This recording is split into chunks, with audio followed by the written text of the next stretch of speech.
For more than 33 years, police, family, and friends have searched for answers in the disappearance of Kelly Wilson.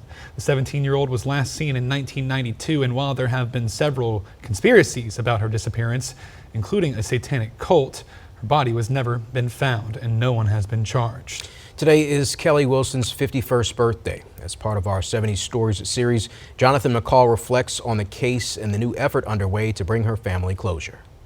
But a special prosecutor says Kelly Wilson won't be coming home. There's not a day goes by I don't think about Kelly. I have triggers that help me remember. Every day, a piece of Robbie Wilson is still living in January of 1992. Again, you wake up every day, you take each breath, and you live your life. Living with a constant question that's running rampant inside of his mind. It comes with no answers, and one that even he knows may never get solved. A lot of things have changed and life goes on, but you never forget. The missing poster is still on. That question, what happened to his daughter, Kelly Wilson? And not knowing what happened to her. And it's hard to deal with. Deep in the heart of East Texas, Kelly Wilson's disappearance still remains a mystery, one that continues to haunt the tiny town of Gilmer to this very day. The 17-year-old high school senior was last seen on January 5th, 1992. She had just finished working a shift at a local video store when she headed to the bank to make a deposit. That night, the money made it into the account, but Kelly never made it home. The next morning, her car still found sitting outside of her job. One of the tires had been slashed, her belongings, including her purse, still inside of the car. The keys were missing, and now so was Kelly. Gone without a trace. More than 33 years later, there are still no signs of where she could be. There's no physical evidence, or very little. And part of that was because her case was treated as a missing person case initially. And so probable crime scenes and things like that were never protected. But with a lack of evidence, detectives have had very little to go on. But the case has been packed with many theories and conspiracies. Kelly's boyfriend at the time was considered a prime suspect, but he was never charged. He maintained his innocence and died back in 2004.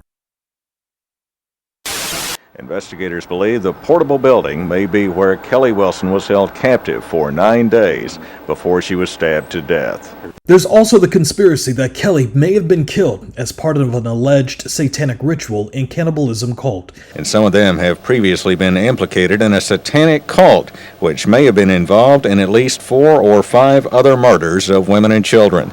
In 1994, a woman named Connie Martin told Harrison County detectives that Kelly was tortured and killed.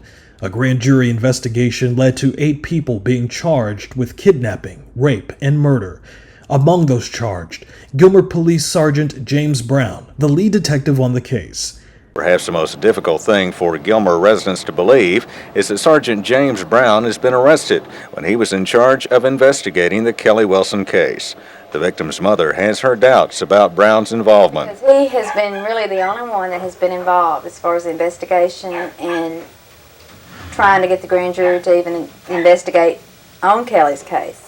Brown and the others were eventually cleared, but that investigation spawned a separate case of child sex abuse. Some of the people initially charged in Kelly's disappearance were convicted of crimes involving their own children.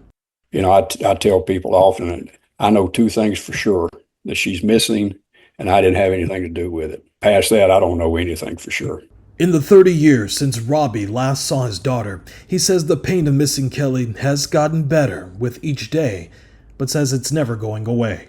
Her memory, her circumstance, what happened to her doesn't go away. Kelly is presumed to be dead, but Robbie says many now finding ways to keep her story alive.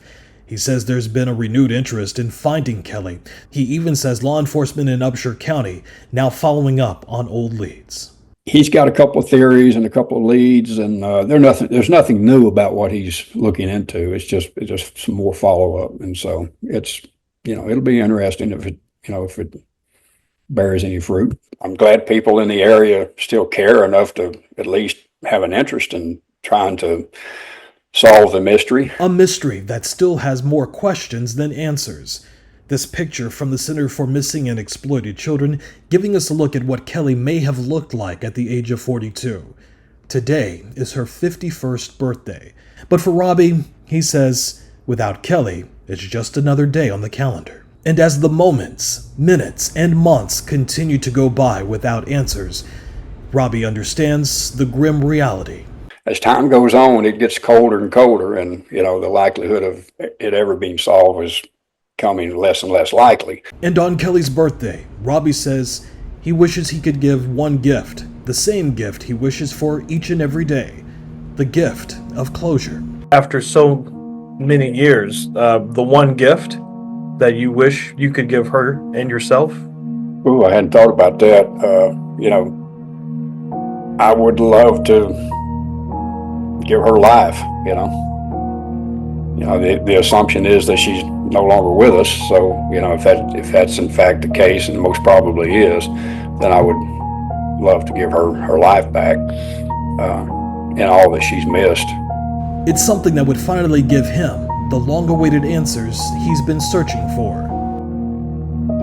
I would like nothing more than to see this case solved and put some closure to it. Jonathan McCall, KTBS 3 News. Thank you very much, Jonathan. We'll be right back.